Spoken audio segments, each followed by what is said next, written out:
J'accueille maintenant notre invitée suivante. Voici Marie-Noëlle Lienemann.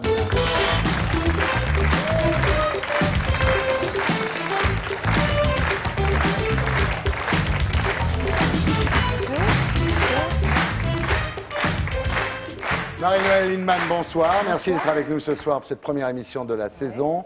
Franck Dubosc.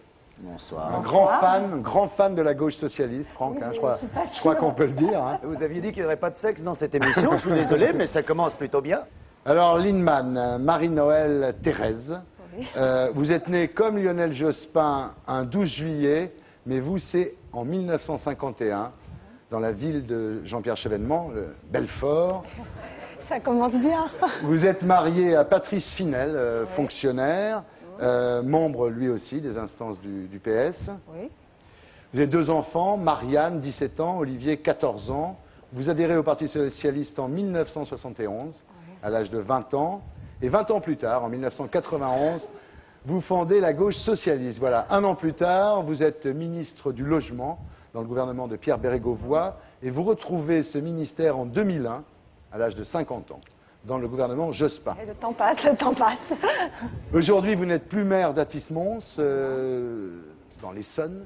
Vous n'êtes pas député de Béthune, ou vous n'avez pas hésité à faire campagne avec Mélic, l'ami de Bernard Tapie. Ça vous dérange pas, ça? Non, parce que Jacques Mélic a fait de grosses bêtises avec un faux témoignage. Il a été condamné, il a payé sa peine. Je crois que dans notre société, ceux qui ont fait une bêtise n'ont pas à être bannis toute leur vie. Il a, je crois, aussi beaucoup changé avec cette épreuve. Et puis, on a beaucoup dit de choses injustes sur lui, en particulier sur la corruption et autres, alors qu'on lui a pas mal cherché de poux dans la tête. Aucun fait autre que ce faux témoignage ne lui a été reproché. Et donc, je n'ai pas du tout honte d'être à côté de Jacques Mélic. Donc, Marie-Noëlle Lienemann, vous publiez chez Ramsay un livre qui s'appelle Ma part d'inventaire, qui a foutu un beau bordel à l'université d'été du PS à La Rochelle. Alors, remarquez, beaucoup n'ont pas été tellement surpris par votre bouquin, parce qu'on vous juge impulsive, c'est vrai? Sans doute. Inclassable? Aussi, parce que j'aime pas trop classer les autres non plus. Incontrôlable? Ça, c'est moins vrai, mais j'aime pas non plus être très contrôlée. Je suis un tempérament indépendant, Oui, mais néanmoins toujours inscrit dans un combat collectif. Et je pense qu'on dit trop souvent que dans un parti, il faut être complètement encadré, et ça ne donne pas envie aux gens d'y venir. Vous n'êtes pas pour les partis Godillot, vous, hein? Non. Non. Non, résolument non. 51 ans, j'ai cherché tout à l'heure, il a donné l'âge. Je crois que J'ai calculé. J'ai calculé 51. Alors, Henri Emmanuelli a dit, bien avant la sortie de ce bouquin, il a dit en parlant de vous, elle est comme ces gosses que vous faites sauter sur vos genoux pour les amuser et qui vous pissent dessus. C'était en 92, depuis je crois que j'ai grandi, et je pense que lui a aussi réfléchi Lui, et ne dirait plus la même chose. Alors, plus sympathiquement, Michel Field vous compare à Anémone, et c'est vrai que vous avez quelque chose d'Anémone. Je sais pas Plus pourquoi. sympathique. Non mais sans blaguer, Non, c'est souvent vrai. on me le dit. Quelque chose dans le look Souvent on d'abord, me le et dit, puis je sais ensuite pas, dans mais j'aime bien l'insolence. Anémone, Oui, donc non, mais ça- la comparaison me gêne pas. Tout à fait, mais je comprends ça, oui. Je la trouve très bien, d'autant plus que j'ai cru comprendre qu'elle s'engageait beaucoup sur les questions d'écologie et Tout à fait. d'environnement et de contestation de la mondialisation libérale. Ça tombe bien, moi aussi. Alors, Lionel Jospin est un petit peu la tête de turc de ce livre, hein. Ça commence par sa démission. Vous dites, la dignité, c'est de ne pas abandonner son camp en race campagne. C'est vrai que Lionel, il a un peu fait la même chose que Giscard en 81, la chaise vide. Oui, moi j'ai très très mal vécu le soir où il nous dit bon ben j'ai perdu, donc maintenant débrouillez-vous tout seul. J'ai d'autant plus mal vécu que quand il y a eu des élections législatives, eh ben, il y avait un nouveau gouvernement qui était là, qui pouvait faire sa publicité, faire beaucoup d'effets d'annonce et affaiblir du coup le combat collectif de la gauche. Et personnellement, je pense que c'était très important qu'après l'élection très particulière de Jacques Chirac, qui n'avait pas été élu sur son programme, la gauche soit plus forte. Après moi, le déluge. C'est ce que j'écris dans le livre. Sans donner de consigne de vote clair pour le deuxième tour. Oui, ça c'était l'autre chose. Moi, je fais partie des gens qui n'ont pas hésité une seconde à appeler à voter pour Jacques Chirac. Nous aussi, oui. Parce que pour moi, Le Pen, c'est l'ennemi absolu. Et c'est d'ailleurs pour ça que cette défaite ne doit pas rester sans qu'on lève les tabous de pourquoi on a perdu. 30% des ouvriers ont voté Le Pen. La gauche ne peut pas faire semblant que ce n'est pas une chose majeure. On va en parler. François Mitterrand serait allé au bout du combat. Je le crois. Différence de carrure entre les deux. Carrure peut-être pas, de caractère à coup sûr. C'est une erreur de casting, vous dites Jospin, c'est-à-dire que comme premier secrétaire du parti, ça allait, comme Premier ministre, ça allait, mais peut-être qu'il n'avait pas la... C'est vrai, peut-être qu'il n'avait pas la dimension pour être président de la République. Je ne crois pas qu'on puisse dire que quelqu'un a la dimension dans l'absolu. Je dis que quand on a été 5 ans Premier ministre, qu'on n'a pas sorti le nez du guidon, qu'on est devant des situations où on gère au quotidien, eh ben, Lionel Jospin n'était plus celui de 97 et il n'était pas assez proche des Français. Comprendre ce qui n'allait pas, leur mécontentement. Vous dites en parlant de Lionel Jospin qu'il a un ego hypertrophié. Non, j'ai pas dit ça moi. J'ai dit, on le dit souvent de lui. Alors, on le C'est dit dans votre souvent de bouquin, lui, quand même. oui. Et je dis qu'on peut le comprendre parce que, comme c'est quelqu'un qui a un rapport à lui-même, c'est pas négatif forcément d'être face à sa conscience quand on est un responsable. Il est face à lui-même, donc ce qu'il pense, c'est par rapport à l'idée qu'il se fait de sa conscience. Alors c'est normal, il faut avoir ça, mais en politique, on n'est pas que soi-même face à soi-même. On est là pour représenter des gens, être à l'écoute d'un certain nombre de gens, et là ça suppose de dépasser ce côté... Égotiste. Voilà, Voilà. plutôt... voilà. Tout à fait. Faites attention parce que les sièges ne tiennent pas bien. Et tout à l'heure, j'ai failli tomber. Comme vous avez pu remarquer, Je je vous dis comme ça m'accroche parce que devant. je vous écoute et puis en même temps, tout à coup, je me dis si elle tombe. Elle peut se casser le col du fémur. Je trébuche, mais je ne tombe pas, que- en général. Oh là là, c'est une formule ça.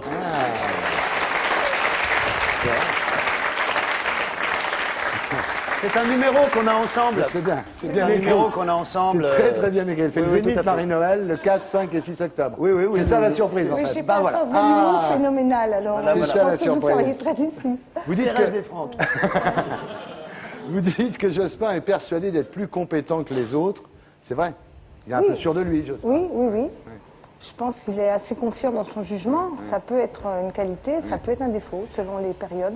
Et puis alors, le phénomène de cour, dénoncé en son temps par Claude Allègre d'ailleurs, Schrammeck, en maître de cérémonie, Jospin enfermé dans sa tour d'ivoire, dites-vous, bunkérisé, lui à Matignon. Je donne des exemples. Hein.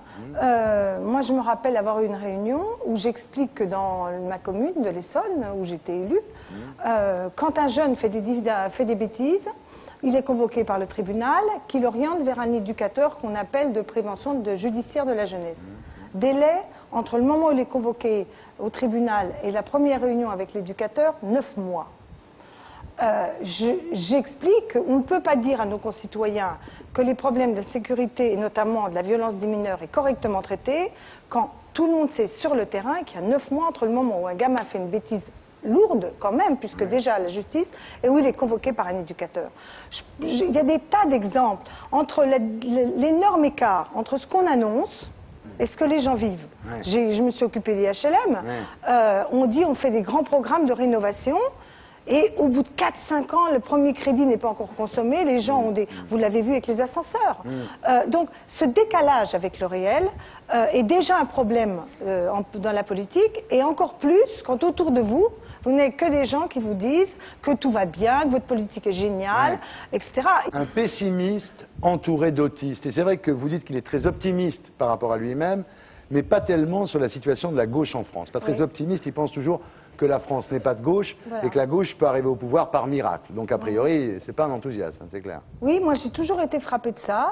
C'est vrai que Mitterrand avait déjà ce côté, la gauche n'est pas majoritaire, c'est grâce à moi qu'on gagne. Hein. C'est vrai que dans les années 90, quand les grandes idées libérales, la chute du communisme, tout ça, les bases historiques de la gauche ont été branlantes. Comme le disco. Comment ? Au moment où le disco aussi s'était effondré. Aussi, mais je pense que la gauche avait quand même une histoire plus longue que le disco. Ah, ça avait c'est pas commencé quand même bien avant. En tout cas, des pantalons moins jolis. En tout cas, ce que je veux dire par là, c'est qu'au moment où ces idées-là sont un peu en difficulté, eh ben, il y a une espèce de pessimisme en disant les gens ne seront plus de gauche, ils vont tous être pour le capitalisme, pour le fric, pour le chacun pour soi.